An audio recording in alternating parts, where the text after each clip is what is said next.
A graça e a paz do nosso Senhor e Salvador Jesus Cristo, queridos irmãos, para nossa meditação neste dia, desejo ler o texto de Hebreus, capítulo 12, dos versos 5 ao 14.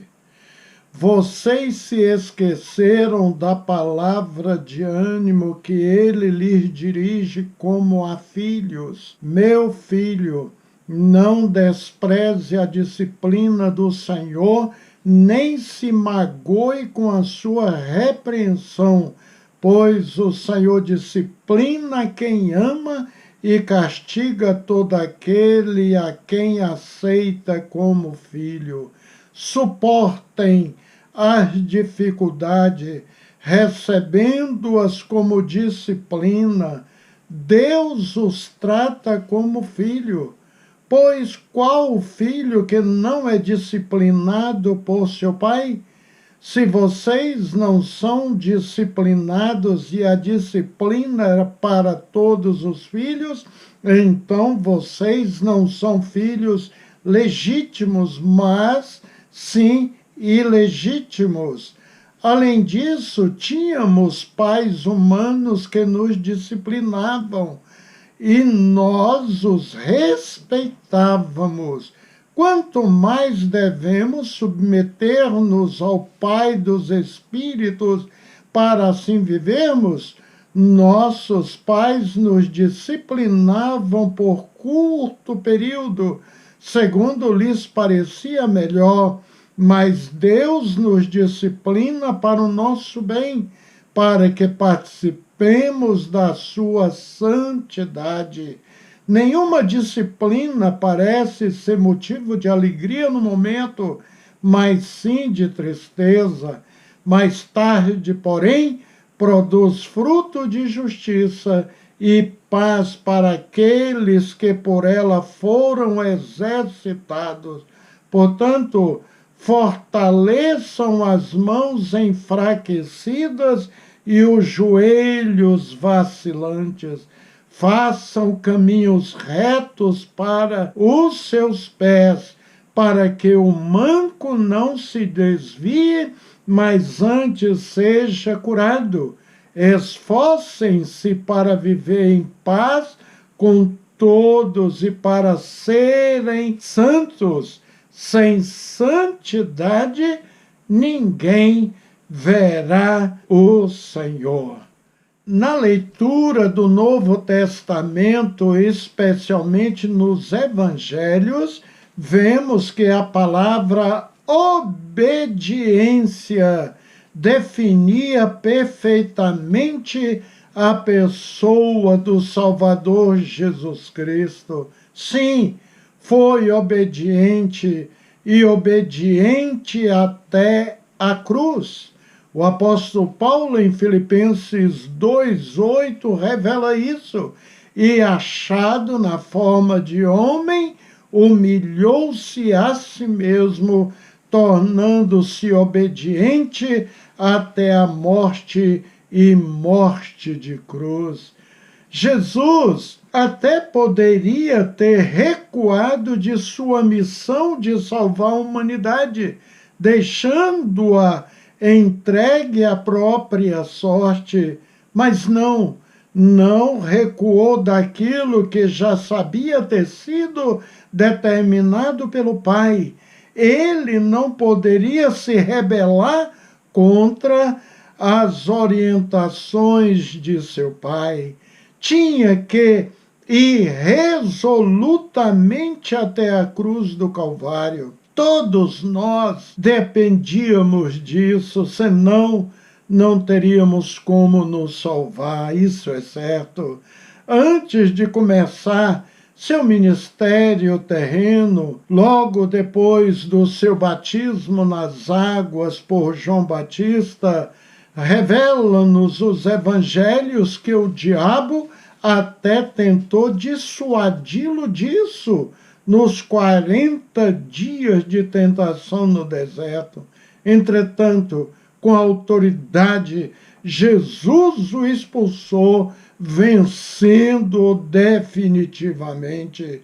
Jesus Cristo manteve-se obediente em tudo. E se de fato somos de Cristo Jesus, queridos irmãos, temos que proceder da mesma forma em questão da obediência em nossa caminhada terrena. Observe o que nos diz os versos 5 e 6. Meu filho, não despreze a disciplina do Senhor, nem se magoe com a sua repreensão, pois o Senhor disciplina quem ama e castiga todo aquele a quem aceita como filho.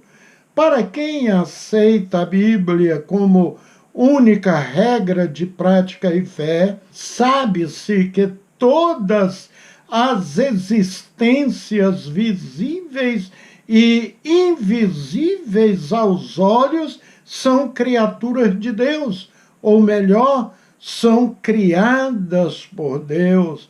Quer o cético acredite ou não, a Bíblia apresenta Deus como o único criador dos homens e de tudo que há no universo, conforme lemos em Gênesis 1 e 2. Entretanto, quando um crente arroga que ele é filho de Deus, a reação é quase imediata. A pessoa que o ouve diz, eu também o sou. E diz mais, todos nós somos filhos de Deus.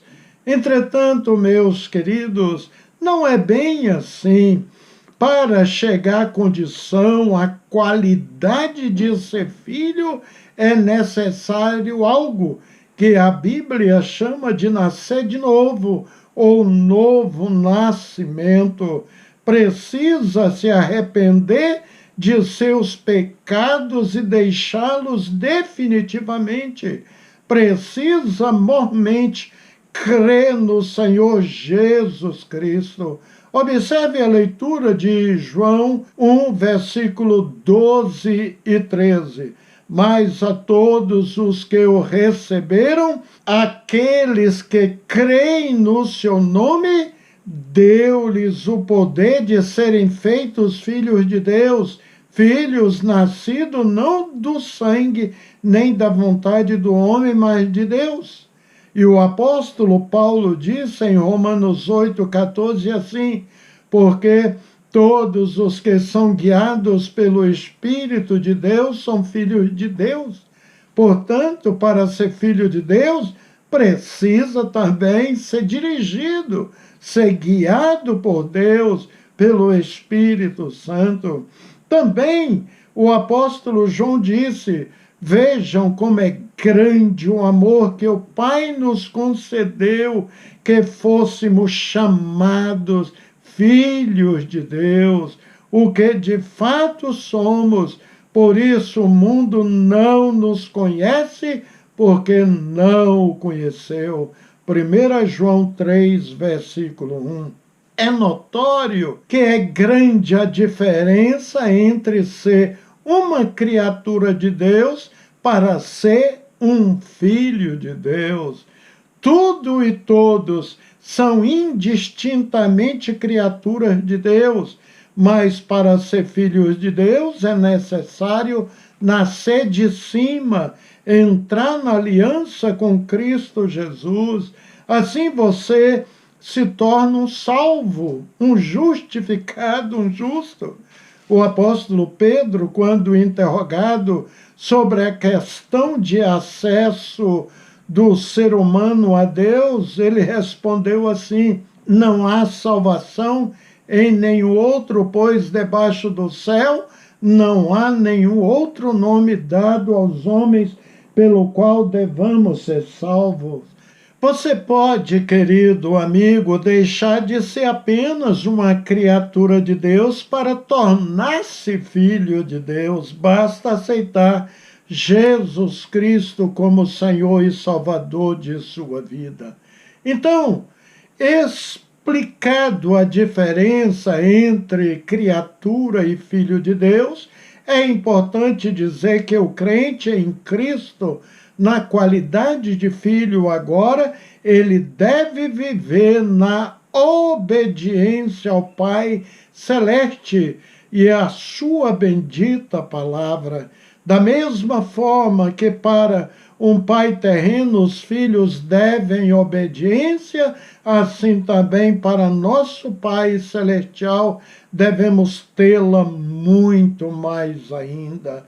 E se Deus precisar nos disciplinar, temos que aceitar sua disciplina de bom grado, uma vez que Deus nos trata como filhos.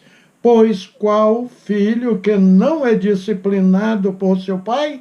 Se vocês não são disciplinados, e a disciplina é para todos os filhos, então vocês não são filhos legítimos, mas ilegítimos. É o que nos ensina os versos 7 e 8 do capítulo 12 que estamos estudando. Perdi meus pais há mais de 20 anos, mas os mesmo, querido, foram excelentes conselheiros. Nunca me ensinaram a fazer qualquer coisa errada, sempre pautando por uma disciplina que pudesse fazer de mim um homem de bem. Nossos pais terrenos, sem dúvidas nenhuma, só querem o nosso bem. Temos que respeitar suas orientações. Os pais que amam de fato se preocupam e ensinam. Quanto mais devemos submeter-nos ao Pai Celestial para vivermos melhor ainda. Nos ensina o texto da nossa meditação, verso 9. Além disso, tínhamos pais humanos que nos disciplinavam e nós os respeitávamos. Quanto mais devemos submeter-nos ao Pai dos Espíritos para assim vivermos. E com relação à disciplina de Deus, o alvo, o objetivo é muito maior e de extrema importância, pois o fim é levar-nos para o céu depois da nossa jornada terrena. Mas Deus nos disciplina para o nosso bem, para que participemos de sua santidade, é o que nos ensina o verso 10. Queridos, é notório, visível que muitas pessoas não entendem a vida regrada que possuímos, digo, em relação aos prazeres carnais que nos afastam da santidade de Deus. Eles falam, como é difícil ser crente, simplesmente não consigo viver a vida de vocês. Se conseguimos ficar distante dos prazeres carnais, dos vícios, especialmente do pecado, é porque o Espírito Santo de Deus que habita em nós nos ajuda. Temos temperança, domínio próprio e graças a um dos frutos do Espírito Santo registrado em Gálatas 5, 22, 23, vamos fazer essa leitura. Mas o fruto do Espírito é amor, alegria, paz, longanimidade, benignidade, bondade, fidelidade, mansidão, domínio próprio. Contra estas coisas não há lei. Para o verdadeiro servo de Cristo Jesus, não é difícil manter a disciplina, basta renunciar. E a leitura diária da palavra de Deus, a Bíblia, nos alimenta, nos fortalece e nos ajuda a controlar os nossos atos, as nossas emoções. Sei que às vezes temos que passar até por várias provações, lutas ou sofrimentos, mas a palavra de Deus diz o seguinte: Nenhuma disciplina parece ser motivo de alegria no momento, mas sim de tristeza. Mais tarde, porém, produz fruto de justiça e paz para aqueles que por ela foram exercitados. Versículo 11.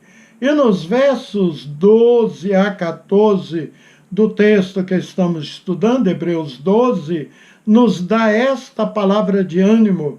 Portanto, fortaleçam as mãos enfraquecidas e os joelhos vacilantes, façam caminhos retos para os seus pés, para que o manco não se desvie, mas antes seja curado. Esforcem-se para viver em paz com todos e para serem santos.